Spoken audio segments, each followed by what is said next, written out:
Y a pas de renseignements, y a pas de Gustave Flaubert, y a plus rien. Pour du spécial, ça va être du spécial. Ah, le pourri. Quoi, pour une fois que j'ai l'esprit station. Les petites questions inutiles et parfaitement nécessaires. Grégoire Courdet.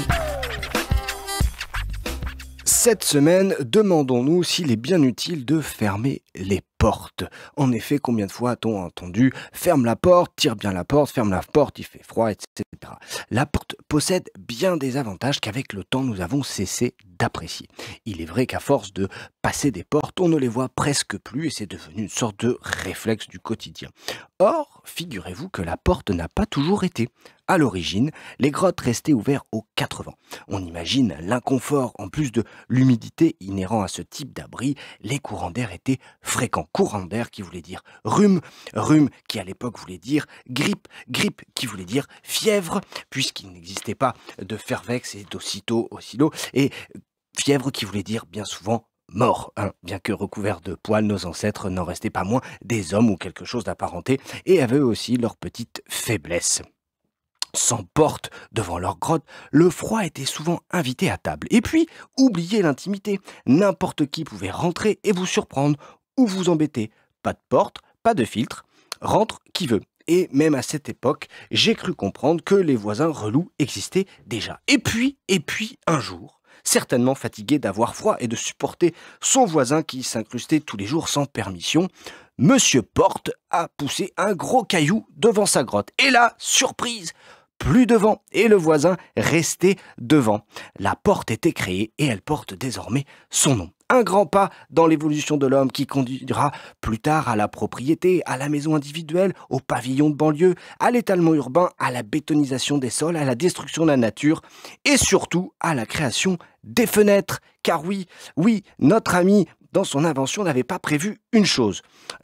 Une entrée de grotte est bien souvent la seule source de lumière. Désormais, bien au chaud et à l'abri dans sa grotte, il était par contre complètement plongé dans le noir. Alors, il a eu l'idée de creuser un trou dans la paroi pour laisser entrer le soleil, comme dit la chanson, qui date certainement de cette époque-là. Une invention qui l'a fait néanmoins revenir en arrière, puisqu'en faisant entrer le soleil, il a refait entrer le vent, le froid et le voisin, qui, déçu de ne plus pouvoir rentrer dans la grotte, restait posté à la fenêtre qui ne s'appelait pas encore comme ça à cette époque, puisque l'invention de la vitre arrivera bien des années plus tard. Ainsi, on le voit, l'invention de la porte a apporté un certain confort de vie et a permis bien d'autres nouveautés.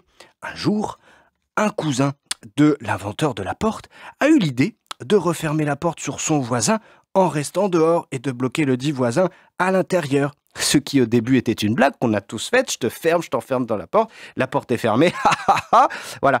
Alors au début c'était une blague et c'est devenu petit à petit ce qu'on appelle aujourd'hui une prison. Et je ferme la porte, tu restes à l'intérieur et moi dehors et je reviens l'ouvrir quand j'ai décidé. Donc nous ne rentrerons pas ici sur les avantages et les inconvénients de telles mesures. Tout ça pour rappeler simplement que cet objet a priori anodin que nous passons, que nous poussons, que nous tirons, a lui aussi son histoire passionnante. Une première pierre qui a ouvert après la voie à de nombreuses déclinaisons, comme la porte d'embarquement, les portes arrière, puisqu'à l'origine il n'y avait que des portes avant, les portes coulissantes, grande innovation.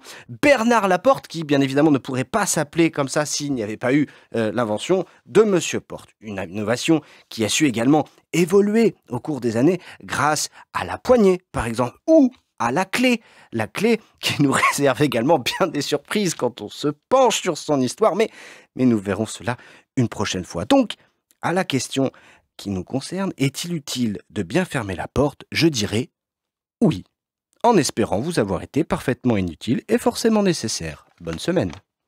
Les petites questions inutiles et parfaitement nécessaires de Grégoire Courdet sont à réécouter sur myson et lesonunique.com.